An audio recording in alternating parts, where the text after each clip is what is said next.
पश्चिम Asia में जंग की आग लगातार भड़कती जा रही है। ईरान, इजरायल और अमेरिका के बीच शुरू हुआ टकराव अब एक हफ्ते से ज्यादा पहुंच गया है। हालात हर गुजरते घंटे के साथ और खतरनाक होते जा रहे हैं।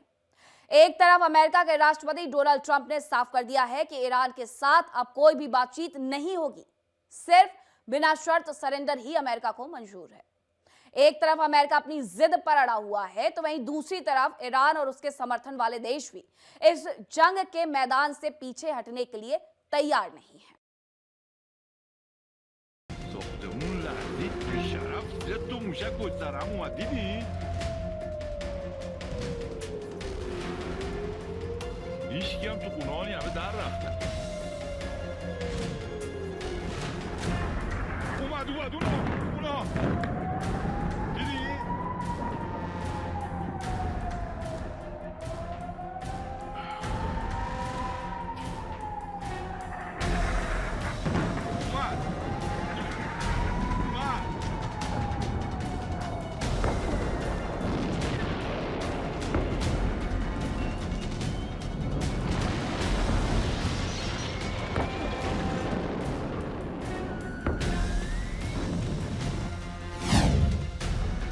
मिडिल ईस्ट में बढ़ रहा तनाव हर बार।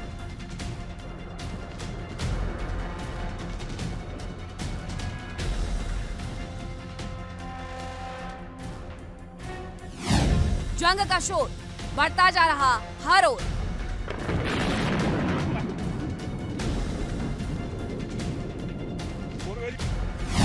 ट्रंप की पुकार, सरेंडर करो इस बार।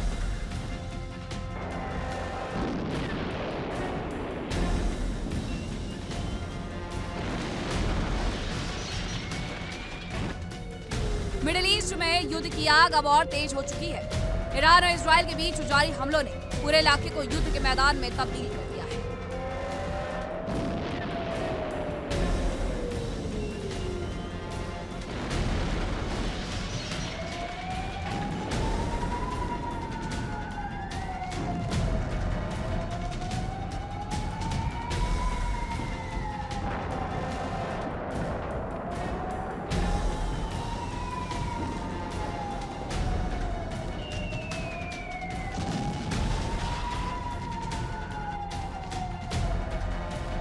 अमेरिकी राष्ट्रपति डोनाल्ड ट्रंप ने साफ संदेश दिया है कि अब कूटनीति की गुंजाइश खत्म हो चुकी है। मिडिल ईस्ट में भड़का तनाव अब एक नए मोड़ पर आ चुका है।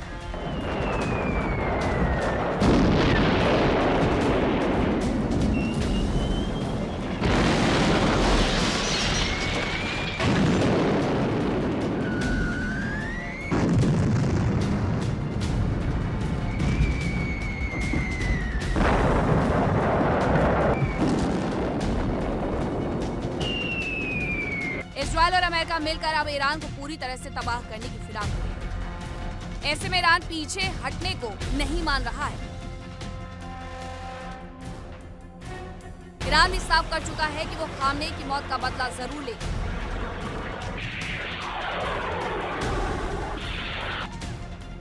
मिडिल ईस्ट में धमाकों की गूंज अब सिर्फ आसपास के देशों तक नहीं सीमित है, बल्कि ये आग अब रूस और चीन और उत्तर कोरिया तक फैल चुकी है।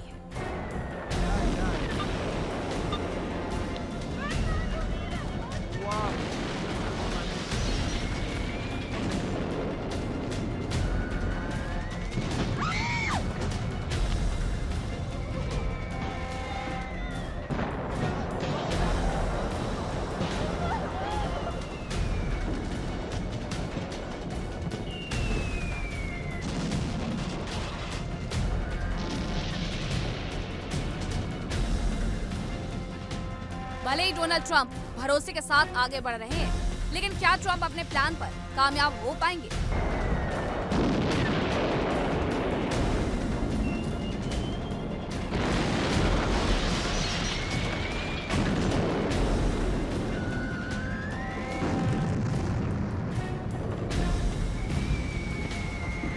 ट्रंप ने बयान दिया कि ईरान के साथ कोई डील नहीं होगी, सिर्फ अनकंडीशनल सरेंडर, यानी बिना किसी शर्त के ईरान को झुकने के लिए कह रहा है।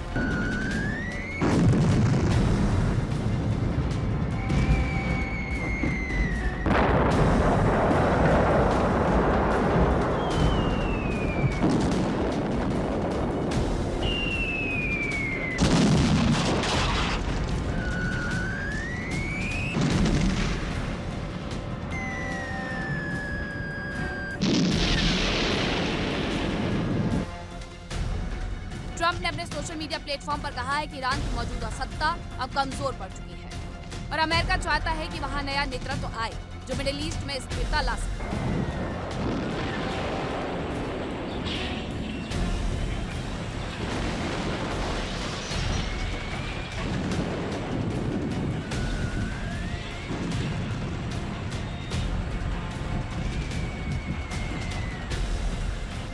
ट्रंप के इस बयान के बाद युद्ध और तेज होने के संकेत मिल रहे हैं। अमेरिका का मानना है कि हाल के हमलों के बाद ईरान की सैन्य ताकत काफी कमजोर हो चुकी है।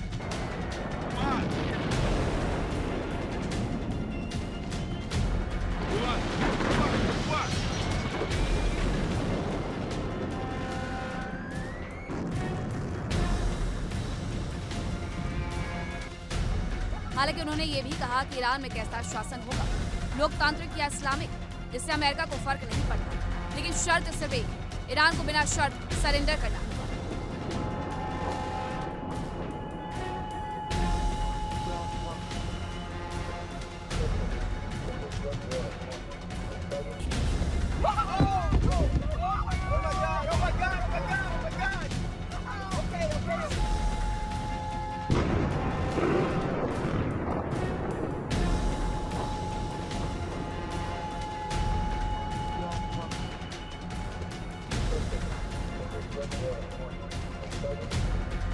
दूसरी तरफ ईरान ने भी साफ कर दिया है कि वो पीछे हटने वाला नहीं है। ईरान के राष्ट्रपति मसूद पेजेश्कियान ने कहा है कि कई देश मध्यस्थता की कोशिश कर रहे हैं, लेकिन बातचीत उन्हीं देशों से होनी चाहिए जिन्होंने इस युद्ध की शुरुआत की।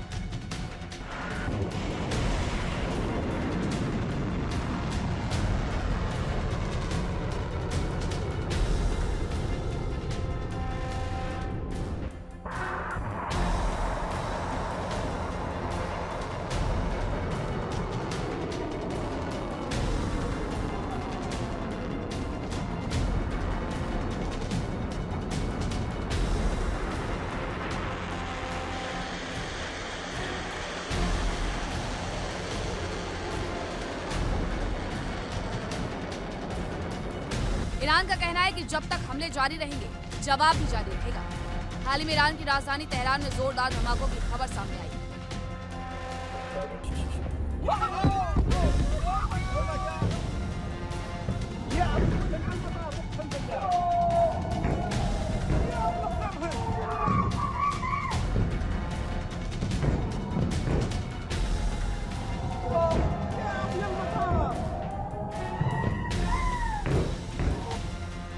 मेहराबाद एयरपोर्ट के पास आग लगने के वीडियो सोशल मीडिया पर तेजी से वायरल हुए।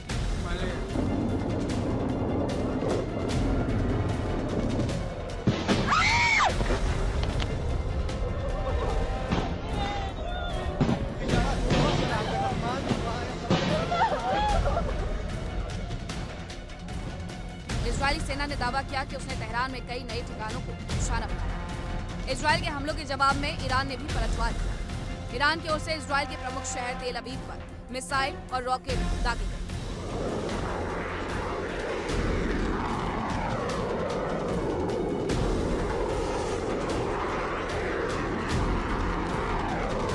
इजरायल के एयर डिफेंस सिस्टम ने कई मिसाइल्स को हवा में ही मार गिराया, लेकिन हमलों से पूरे इलाके में दहशत फैल गई। इस जंग का असर अब सिर्फ सैन्य ठिकानों तक सीमित नहीं रहा, नागरिक इलाके भी इसकी चपेट में आ रहे हैं। रिपोर्ट्स के अनुसार कई हमलों में अस्पताल और स्कूलों को नुकसान पहुंचा।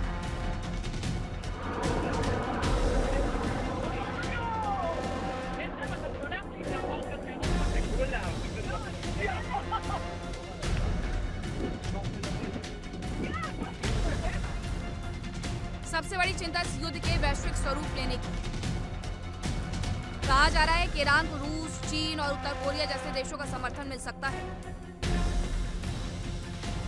और अगर ऐसा होता है तो यह संघर्ष सिर्फ मिडिल ईस्ट तक सीमित नहीं रहेगा, बल्कि दुनिया के कई बड़े देश सीधे टकराव की स्थिति में आ सकते हैं।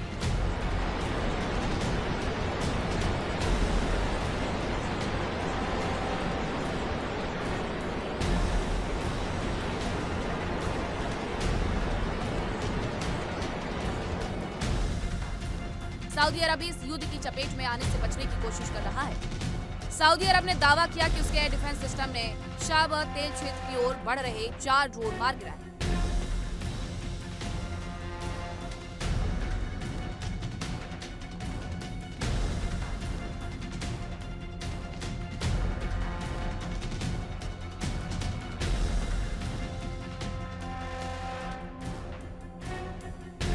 इससे साफ है कि यह संघर्ष अब पूरे पश्चिम एशिया की सुरक्षा के लिए बड़ा खतरा बन चुका है। अगर जल्दी युद्ध विराम नहीं हुआ तो इसका असर पूरी दुनिया की अर्थव्यवस्था और ऊर्जा बाजार पर पड़ सकता है।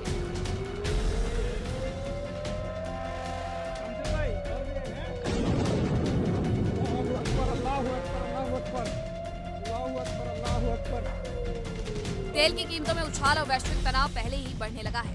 मिडिल ईस्ट में जारी ये जंग अब सिर्फ 2 देशों तक संघर्ष नहीं रह गया है। एक तरफ अमेरिका और इजराइल है तो दूसरी तरफ ईरान और उसके संभावित सहयोगी देश।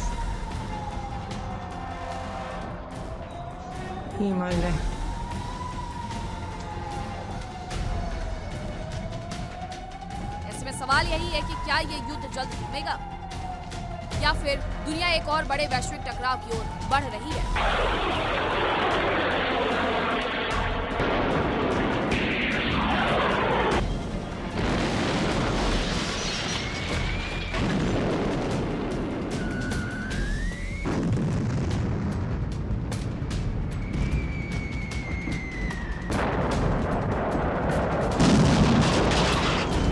देखिए इंडिया डेली 24/7 अब आपके स्मार्ट टीवी पर। इंडिया डेली मौजूद है सभी डिजिटल प्लेटफॉर्म पर लाइव और लगातार। इंडिया डेली 24/7 हर दिन राष्ट्र को समर्पित।